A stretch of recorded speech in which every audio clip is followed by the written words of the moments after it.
Hello students, welcome to BPSC in online classes.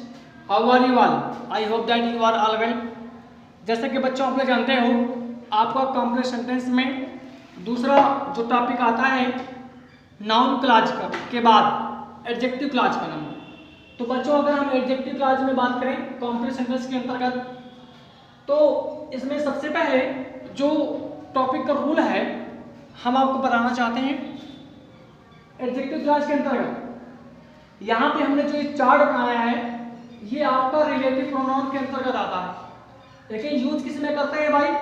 Adjective clause के अंतर्गत। तो चलते हैं एडजेक्टिव क्लॉज के अंतर्गत अगर यूज करते हैं इसका, तो यहाँ पे कॉलम में बना हुआ है आपका हु का मतलब होता है जो या जो की, हुज का मतलब होता है जिसका, जिसकी या जिसके, और इन दोनों चीजों का यूज करते हैं शब्दों का फॉर लिविंग पर्सन यानी सजीव व्यक्तियों के लिए, ओनली फॉर ह्यूमन बीइंग्स, सिर्फ मानव जात के लिए इस्तेमाल करेंगे, इसके अलावा किसी चीज के लिए इसका इस्तेमाल नहीं करेंगे। अगला आता है काम वेयर। वेयर का मतलब होता है जहां, वेयर एज मतलब होता है जहां पर, वेयर यूर का मतलब होता है जहां कहीं भी।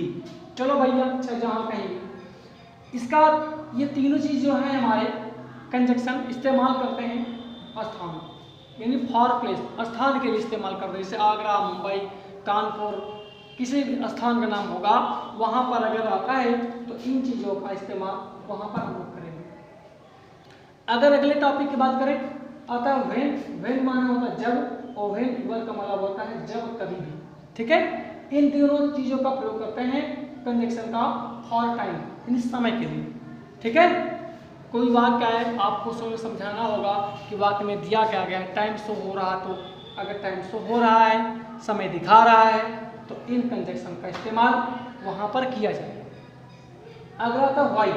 वाई का मतलब होता है क्यों, इसका प्रयोग करते हैं हम लोग कारण जानने के लिए, फॉर रीजन।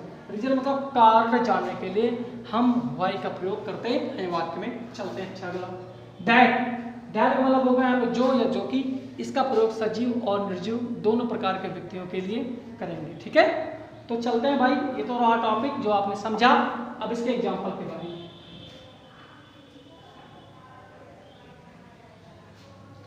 तो पहला क्रम आता है बच्चों, यहां पर आपका पहला क्रम आएगा हु का प्रयोग। टाइप 1 की बात करेंगे।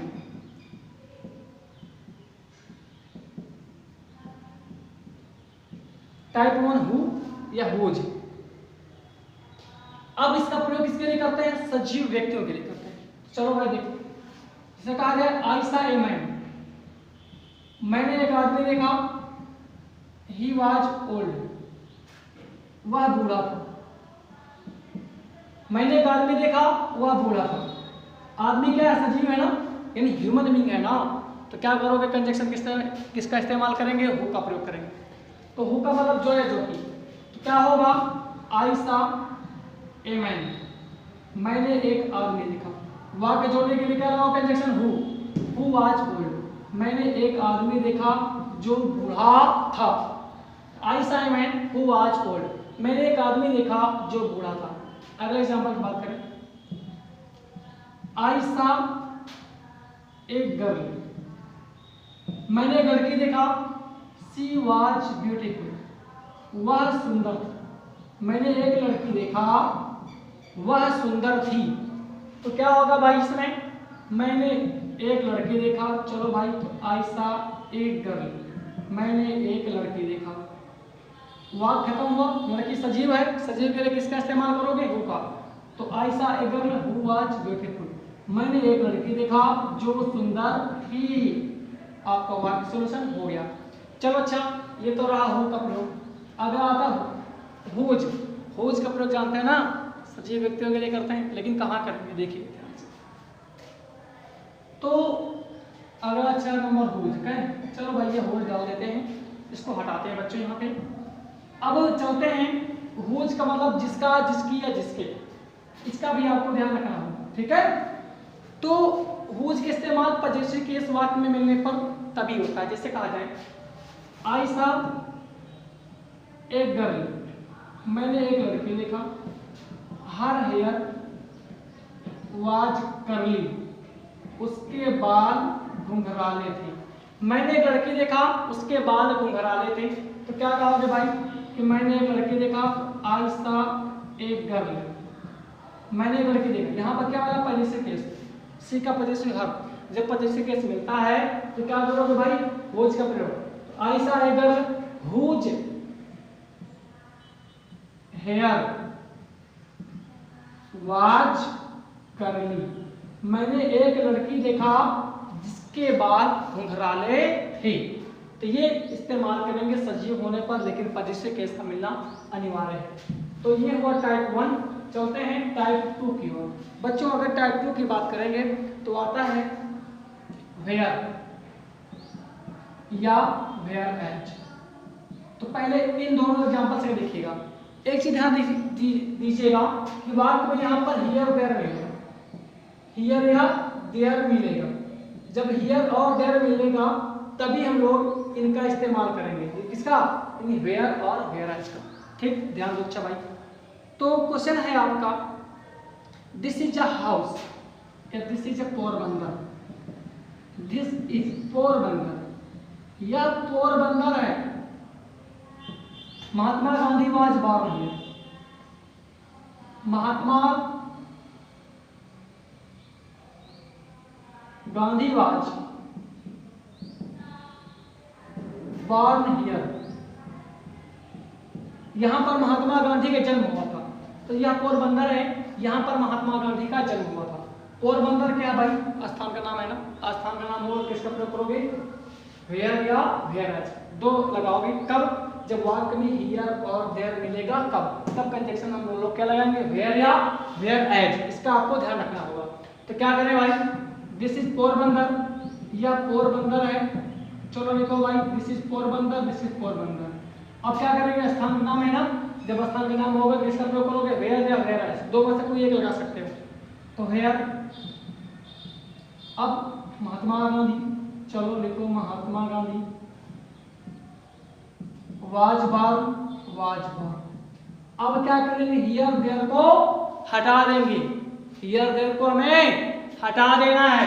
तो this is Porbandar, where Mahatma Gandhi was born. एक और क्वेश्चन देखिए, इससे बोला जाए आपसे कि आपसे बोला जाए this is a house, this is a house, यह एक घर। रमेश लिव्स देयर,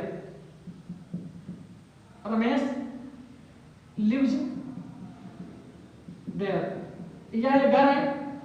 रमेश वहां रहता है, यदि उस घर में। ठीक है, तो क्या करेंगे, घर स्थान का नाम है ना, तो लिखो भाई दिस इज अ हाउस, यह एक घर है।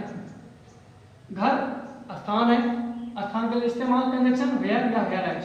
तो वेयर एज, जहां पर रमेश लिव्स, रमेश रहता है। दिस इज अ हाउस, जहां पर रमेश रहता है। अब हियर और देयर को हटा देते हैं। This is a house where as Ramesh lives, यह एक घर है जहां पर रमेश रहता है। और हियर और देयर को बच्चों हटा देते हैं, हटा दिया हमने। चलते हैं अगले क्वेश्चन की ओर। अगला क्वेश्चन, एक चीज का ध्यान दीजिएगा।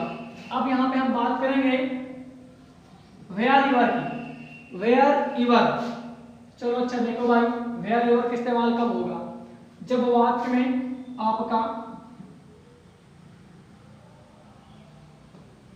वेयर मतलब जहां कहीं भी, वाक्य में अगर एवरीवेयर, एवरीवेयर, समवेयर या एनीवेयर, कंजक्शन में के वाक्य में अगर एवरीवेयर, समवेयर या एनीवेयर मिल जाए, तब आप लोग वाक्य जोड़ने के लिए कंजक्शन क्या करोगे, वेयर यूर का इस्तेमाल करोगे। चलो भाई देखो, इसे बोला जाए नेहरू आज वेलकम, नेहरू का स्वागत किया गया था। He went everywhere, जहां पर वह कहीं भी गए थे। नेहरू आज वेलकम, नेहरू का स्वागत किया गया था। He went everywhere, वह हर जगह पर गए थे। तो वाक्य क्रम है रखो, तो क्या होगा, नेहरू आज वेलकम। चलो भाई, नेहरू वाज वेलकम्ड, नेहरू का स्वागत किया गया था। जब वाक्य में एवरीवेयर, समवेयर या एनीवेयर आएगा तो किसका इस्तेमाल करेंगे वाक्य जोड़ने के लिए? Wherever. तो Nehru was welcomed wherever he went, wherever he went. Nehru का स्वागत किया गया था जहां कहीं भी वह गए थे। तो Nehru was welcomed wherever he went, Nehru का स्वागत किया गया था जहां कहीं भी वह गए थे। तो बच्चों ये वाक्य आपका टॉपिक एंड होता है। चलते हैं अगले टॉपिक की ओर। अगला आता है हमारा टाइप 3। टाइप 3 की बात करें भाई विच। विच मतलब जिसका, जिसकी, जिसके। इसका प्रयोग आप किसके लिए करते हैं? जानवर, पक्षी एवं निर्जीव वस्तुओं के लिए। अगर जानवर, पक्षी या निर्जीव वस्तु मिलता है तो आप लोग कंजक्शन विच का इस्तेमाल करेंगे। जैसे पहला एग्जांपल देखिएगा, इसे बोला जाए आई सॉ ए हॉर्स, मैंने एक घोड़ा देखा। आई सॉ ए हॉर्स, मैंने घोड़ा देखा। इट वाज ब्लैक, यह काला था। मैंने घोड़ा देखा, यह काला था। जानवर, पक्षी एवं निर्जीव वस्तु होने पर वाक्य में किसका इस्तेमाल करेंगे वाक्य जोड़ने के लिए? विच। तो क्या होगा? आई सॉ अ हॉर्स, मैंने एक घोड़ा देखा। आई सॉ ए हॉर्स, मैंने घोड़ा देखा। विच वाज रेड, जो कि ब्लैक था यानी काला था। मैंने घोड़ा देखा जो कि काला था। अगले एग्जांपल की बात करते हैं, जिसे बोला जाए आई बॉट ए पेन, मैंने एक कलम खरीदी। आई बॉट ए पेन, मैंने एक कलम खरीदी। इट वाज रेड, यह लाल थी। तो क्या करोगे भाई? पेन निर्जीव है ना, निर्जीव है किसका इस्तेमाल करते हैं वाक्य जोड़ने के लिए? विच। तो आई बॉट अ पेन, मैंने एक कलम खरीदी। I bought a pen which was red, जो कि लाल थी। मैंने एक कलम खरीदी जो कि लाल थी। इससे अगला वाक्य बोला जाए, आपका वस्तु हो गया, जानवर हो गया, पक्षी बोलो। I he saw, he has a hen, उसके पास एक मुर्गी है। इट इज ब्लू, यह नीली है। उसके पास एक मुर्गी है, यह नीली है। तो क्या करोगे भाई? ही has a hen which is blue, उसके पास एक मुर्गी है जो कि नीली है। इस प्रकार के वाक्य यहाँ पर आपको देखने के लिए मिलेंगे। चलते हैं बच्चों अगले एग्जाम्पल की ओर। अब आता है टॉपिक, अब बात करेंगे व्हेन की। व्हेन मतलब होता है जब। जब का मतलब देख लीजिए कैसे इस्तेमाल करते हैं। इसका प्रयोग समय के लिए किया जाता है, समय दर्शाने के लिए। जैसे बोला जाए my father will come from Delhi, मेरे पिता दिल्ली से वापस आ जाएंगे। I do not know, I do not know the time, मैं समय नहीं जानता हूं। तो क्या करोगे भैया? मैं समय नहीं जानता हूं, क्रम सही रखो पहले। I do not know, I do not know the time, मैं समय नहीं जानता हूं। व्हेन, समय के लिए किसका इस्तेमाल करते हैं वाक्य जोड़ने के लिए? व्हेन। व्हेन, अब इसको लिखिए my father will come from Delhi, my father will come from Delhi, मैं समय नहीं जानता हूं कि मेरे पिताजी कब दिल्ली से वापस लौट आएंगे। अगले एग्जांपल की बात करें, द बेल रैंग, घंटी बजी। द बेल रैंग, घंटी बजी। द प्रेयर स्टार्टेड, प्रार्थना शुरू हो गई। घंटी बजी होगी तो कोई ना कोई समय रहा होगा। समय रहा होगा तो इस्तेमाल किसका करेंगे? कंजक्शन व्हेन का। तो वाक्य शुरू में कर सकते हैं व्हेन द बेल रैंग, जब घंटी बजी। कामा लगाओ, चाहे लगाओ, लगा दीजिए। द प्रेयर स्टार्टेड, प्रार्थना शुरू हो गई। जब घंटी बजी तो प्रार्थना शुरू हो गई। तो ये रहा बच्चों आपका व्हेन का प्रयोग। चलते हैं अगले टॉपिक की ओर। अगला टॉपिक आता है हमारा कौन सा? शायद नंबर 5 होगा। नंबर 5 है, यस करेक्ट। नंबर 5 है वाई। वाई का मतलब क्यों। आप जानते हो, हमने बताया भी है कि व्हाई का प्रयोग किसके लिए इस्तेमाल करते हैं? रीजन जानने के लिए, यानी कारण को जानने के लिए इस्तेमाल करते हैं व्हाई का प्रयोग। अब आपको यहाँ पर व्हाई का प्रयोग जानने का मौका मिलेगा। चलते हैं भाई, व्हाई का प्रयोग की बात करें। यहाँ पे इसे बात करें, two girls are fighting, two girls are fighting, दो लड़कियां लड़ रही हैं।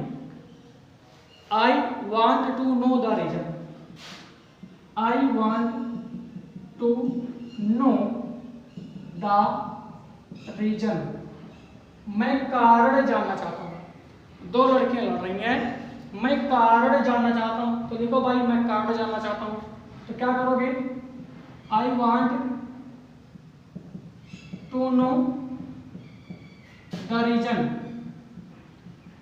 रीजन कारण जानने के लिए किसका इस्तेमाल करते हैं? व्हाई। तो वाक्य जोड़ने के लिए क्या लगाओगे बीच में? Why. I want to know the reason why two girls are fighting, मैं कारण जानना चाहता हूं कि दो लड़कियां क्यों लड़ रही हैं। टू गर्ल्स आर फाइटिंग, मैं कारण जानना चाहता हूं कि दो लड़कियां क्यों लड़ रही हैं। बच्चों अगले एग्जांपल की बात करें, he did not come to school today, वह आज स्कूल नहीं आया था। he did not come to school today, वह आज स्कूल नहीं आया था। I do you know the reason, क्या तुम कारण जानते हो? do you know the reason, क्या तुम कारण जानते हो? वह आज स्कूल नहीं आया था, क्या तुम कारण जानते हो? क्रम रखो सही में, तो क्या निकलेगा? क्या तुम कारण जानते हो। चलो भाई लिखो, तो do you know the reason, do you know the reason, वाक्य जोड़ने के लिए कंजक्शन क्या लगेगा? व्हाई। तो do you know the reason why, वाक्य जोड़ने के लिए क्या लगाया? व्हाई। तो कारण प्रदर्शित होगा तभी व्हाई लगेगा। तो do you know the reason why. अब आगे ये वाला वाक्य लिखो, he did not come to school today, he did not come to school, he did not come to school today। तो अर्थ निकला, क्या तुम कारण जानते हो कि वह आज स्कूल क्यों नहीं आया था। पहला वाक्य इंट्रोगेटिव है, इसलिए अंत में वाक्य निशान भी इंट्रोगेटिव का ही लगेगा। बच्चों का टॉपिक आपका एडजेक्टिव क्लास इंड होता है। फिर मिलेंगे एक नए टॉपिक के साथ, a developed class. Okay, see you letter.